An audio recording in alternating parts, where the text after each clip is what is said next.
Welcome to the Aced It podcast, where we turn science into sense. This is the 14th season of Aced It, and we are so incredibly grateful that we are able to deliver rich scientific content to you in a usable and understandable way.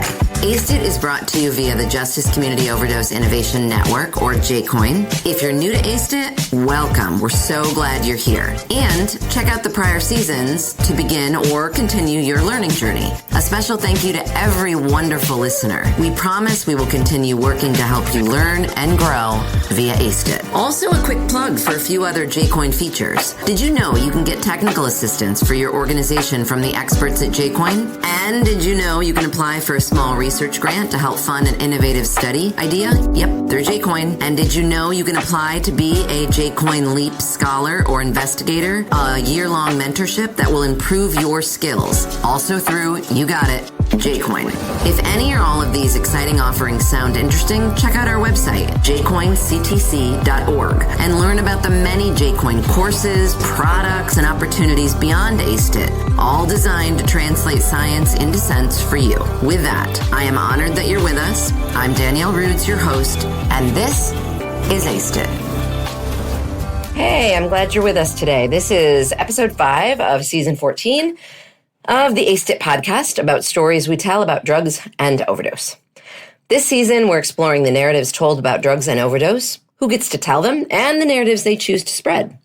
Ultimately, these narratives shape stigma, guide policy responses, and affect access to treatment. Today, we're going to talk about political framing. In this episode, we'll examine how political actors, institutions, and public discourse construct the overdose crisis, influence public opinion, and shape which solutions are seen as legitimate. We'll also explore how these narratives affect real-world outcomes, from resource allocation and policy decisions to whether people feel safe seeking help during an overdose. Here we go. After decades of drug policy shaped by criminal justice responses, political narratives still strongly influence how society understands drug use and overdose. According to Fisher, 2020, the opioid crisis has often been framed not only as a health issue, but as a problem of stigma, a concept that shapes public attitudes, policy priorities, and services access. However, Fisher 2020 argues that this framing can be incomplete because it infrequently overlooks structural drivers, such as criminalization itself, which may produce stigma by defining drug use as illegal and deviant. When drug use is treated primarily as a crime, it creates an us versus them divide that positions people who use drugs as dangerous, irresponsible, or morally flawed, reinforcing social exclusion and barriers to care. Building on this criminalization and stigma framework, political framing also shapes how addiction is expanded in the first place. According to Fraser and colleagues, 2016, addiction has increasingly been described as, quote, a brain disease, unquote, a narrative intended to reduce blame and stigma. Yet research suggests this medical framing does not necessarily eliminate stigma and may even create new forms of judgment or control. Fraser and colleagues' 2016 work emphasizes that stigma operates as a political and social process embedded in institutions and power structures, not simply as individual prejudice. Let's break that down. Whether drugs and overdose are framed as criminal behavior, moral failure, or a disease has concrete consequences for how people who use drugs are treated and what policies are considered legitimate. These competing ways of understanding addiction also extend beyond individuals and shape broader public perceptions. Political narratives shape how our communities interpret the severity of the crisis itself. According to Gullust and Hasselzwart, 2021, Americans' perception of the opioid epidemic in their own communities are influenced not only by actual overdose rates, but by broader social narratives about who is affected. Because opioids have often been portrayed as a crisis impacting white, suburban, and rural populations, white respondents were especially responsive to mortality data, suggesting that representation influences perceived urgency. These perceptions matter politically. Individuals who believed the crisis was worsening locally tended to report lower approval of their state legislatures and shifts in political attitudes, even if voting behavior didn't change. But public perception is only part of the story. At a deeper level, stigma itself can function as a political tool. According to Friedman and colleagues 2020, stigma toward people who use drugs is part of a broader stigma system, embedded in social and political power structures. Powerful actors may scapegoat certain groups, shifting attention away from structural causes of health crises while justifying punitive policies. Structural stigma can become embedded in laws, policing practices, and social norms, ultimately limiting access to treatment and reinforcing inequality. When drug use is framed as a threat rather than a health issue, these narratives make surveillance, punishment, and exclusion appear reasonable. These dynamics don't just shape opinion. They can influence civic life itself. Political framing also affects how overdose tragedies reshape civic life.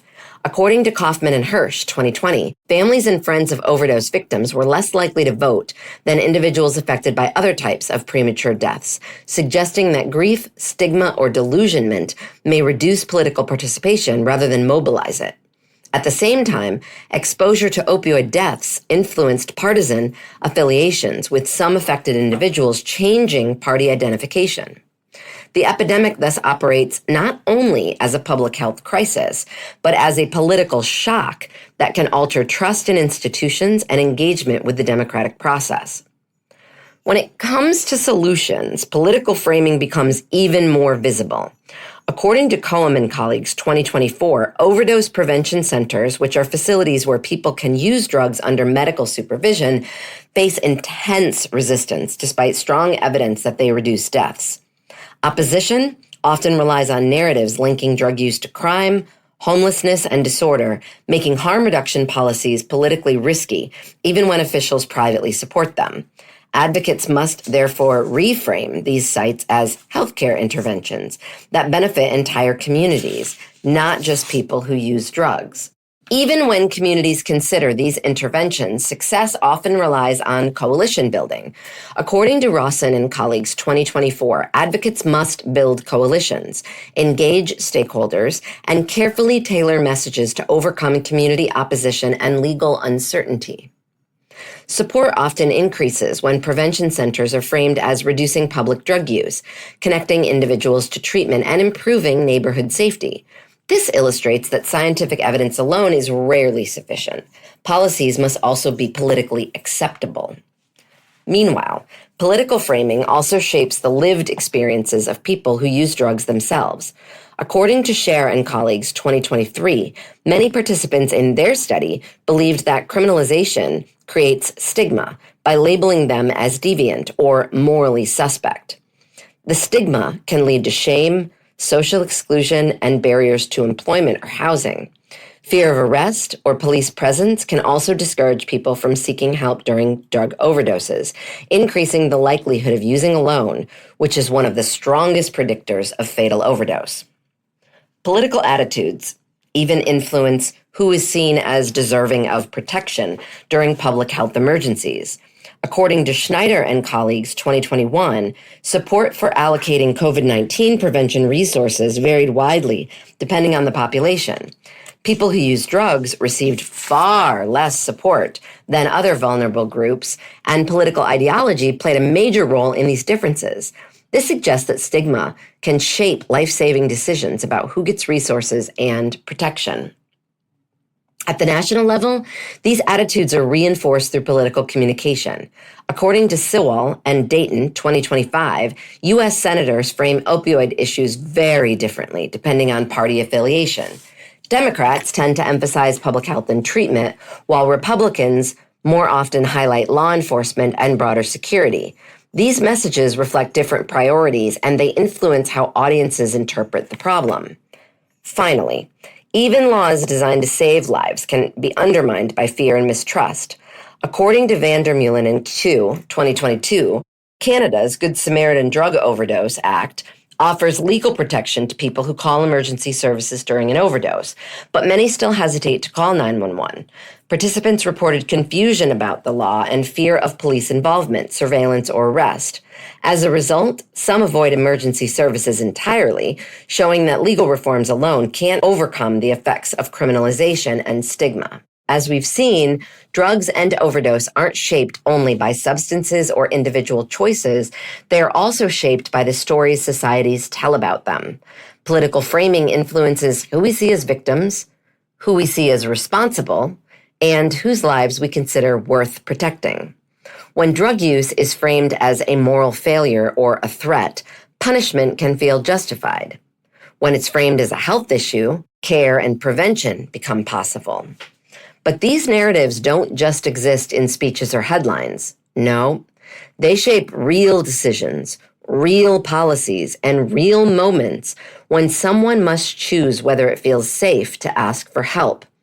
Understanding political framing reminds us that how we talk about overdose can either reinforce stigma or open the door to compassion, evidence-based responses, and lives saved. Thank you so much for listening to the ACEDIT podcast. We love hearing from you, so if you have comments, topics to suggest, or some science you'd like us to cover in a future season, please write to me, Danielle Rudes at Sam Houston State University. My email is drudes@shsu.edu.